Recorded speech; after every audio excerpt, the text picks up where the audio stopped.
Sebelum melanjutkan, jangan lupa subscribe dulu. Terima kasih. Bab 9 Identifikasi. Biksu gemuk yang duduk di belakang meja mengeluarkan batu giok seukuran telapak tangan dari tas penyimpanannya, menatap Luye, dan berkata, nama, asal, dan tingkat kultivasi. Luye menjawab satu persatu. Biksu gendut itu bergumam, Suan Tianzong Luye, baiklah, saya menemukannya, dia memang ada di sana. Luye kemudian menyadari bahwa slip giok di tangan biksu gendut itu seharusnya mencatat beberapa informasi tentang tambang tersebut, termasuk tambang tersebut budak. Setelah memeriksa asal-usul dan identitas mereka dengan cara ini, kami dapat memastikan bahwa tidak ada sisa-sisa lembah bulan jahat yang tercampur. Tapi, itu tidak benar. Biksu gendut itu menyipitkan matanya sedikit, tercatat di piringan giok bahwa Luye hanyalah manusia fana yang belum tercerahkan. Tapi kamu sudah membukanya, yang tidak cocok informasinya. Ini agak sulit untuk ditangani. Saat dia berbicara, dia terus melirik tas penyimpanan di pinggang Luye. Luye diam-diam tersenyum di dalam hatinya. Kekhawatirannya sebelumnya memang benar. Seorang budak pertambangan yang membawa tas penyimpanan dapat dengan mudah membangkitkan ketamakan yang tidak perlu. Jika dia mengikuti rencana sebelumnya, tidak masalah jika dia memberikan tas penyimpanan ini kepadanya. Itu akan membuang-buang uang dan bencana. Bagaimanapun, dia bebas sekarang terbang. Apakah dia takut tidak dapat menemukan yang lebih baik? Tetapi dengan kata-kata santai Penatuatang sebagai landasannya, Luye tidak perlu takut pada apapun.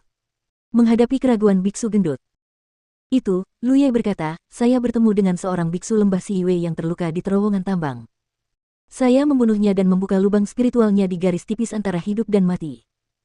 Ini, jika yang dibicarakan Luye sungguh, itu agak serius. Seekor harimau tetaplah seekor harimau. Bahkan jika ia terluka, itu bukanlah sesuatu yang dapat diprovokasi oleh seekor kambing, apalagi membunuh. Dia agak mengerti dari mana asal tas penyimpanan di pinggang Luye. Pada saat ini, biksu muda yang memimpin Luye datang, membungkuk dan mengatakan sesuatu di telinga biksu gendut itu. Tang. Biksu muda itu tidak berkata apa-apa dan hanya menatapnya.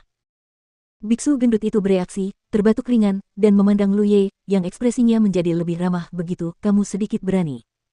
Yah, meskipun identitasmu pada dasarnya sudah dikonfirmasi, kamu masih harus melalui prosesnya. Kamu datang bersamaku. Dia mengatakan ini dan berdiri. Kakak senior Pang, aku akan pergi dan sibuk dulu, kata biksu muda itu sambil menangkupkan tinjunya. Silakan, silakan. Kakak senior Pang melambaikan tangannya. Mengikuti biksu gendut itu, Luye berjalan ke arah berkumpulnya banyak budak pertambangan. Ketika dia semakin dekat, biksu gemuk itu memegang pinggangnya dengan tangannya, menarik napas beberapa kali, lalu berkata, apakah ada orang dari sekte Suantian? Majulah dan biarkan saya melihatnya. Luye menoleh dan tidak melihat wajah murid sekte Suantian. Bagaimanapun, sekte Suantian adalah sekte kecil dengan tidak banyak murid.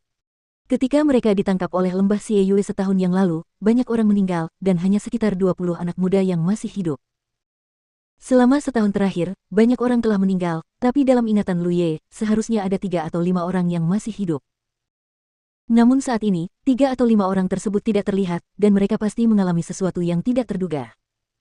Dia tidak bisa menahan perasaan sedikit sedih. Meskipun dia tidak memiliki rasa memiliki terhadap sekte Suantian, dia adalah satu-satunya yang tersisa di sekte tersebut, yang membuatnya semakin menyadari kekejaman dunia ini. Biksu gemuk itu bertanya lagi, apakah ada yang mengenalnya? Tetap saja tidak ada yang menjawab. Luye tidak begitu populer di kalangan budak tambang. Semua orang pucat dan kurus dan berjuang untuk bertahan hidup setiap hari dan masih hidup. Dengan kontribusi yang kaya untuk ditukar dengan ki dan pil darah, budak tambang lainnya tentu saja tidak memiliki kesan yang baik terhadapnya. Pengalaman malang yang sama tidak membuat orang-orang berbagi kebencian yang sama, namun lebih cenderung melahirkan keterasingan dan penolakan. Luye melihat Liu bersaudara di tengah kerumunan. Kedua orang itu belum mati, jadi mereka beruntung.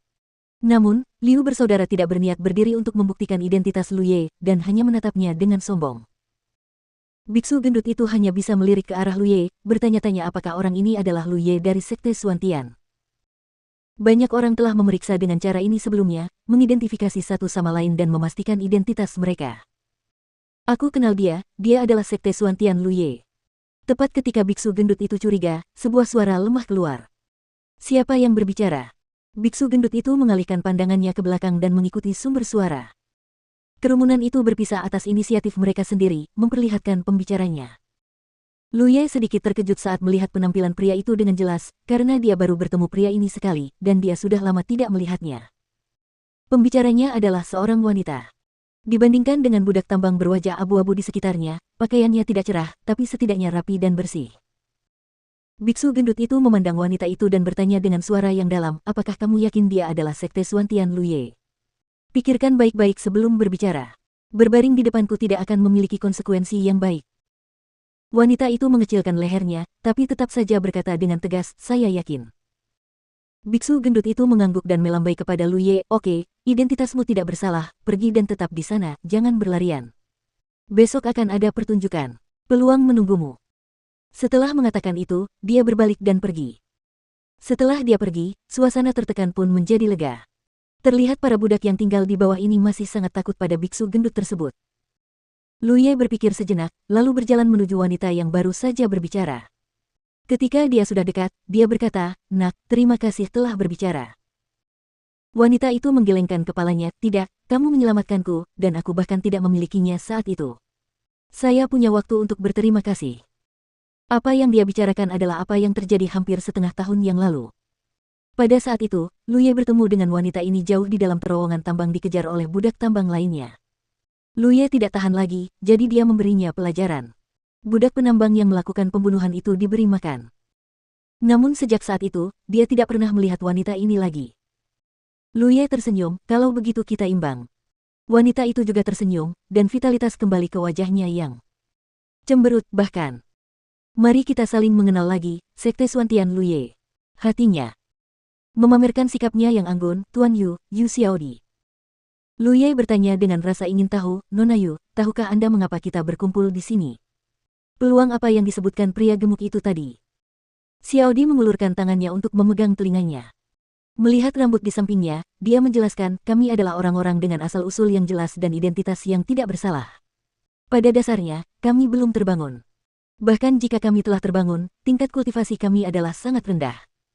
Lembah Xieyue tidak menganggap kita sebagai manusia, juga tidak akan kembangkan kami, tetapi pasti ada beberapa orang di kelompok kami yang cocok untuk berkultivasi. Liga Haotian telah mengambil alih tempat ini, jadi tentu saja kami harus membuat beberapa pengaturan. Beberapa dari mereka yang cocok untuk berkultivasi dan memiliki kualifikasi untuk berlatih akan diambil oleh Sekte Liga Haotian. Apakah ini kesempatan yang dikatakan Fatih? Luye tiba-tiba menyadari.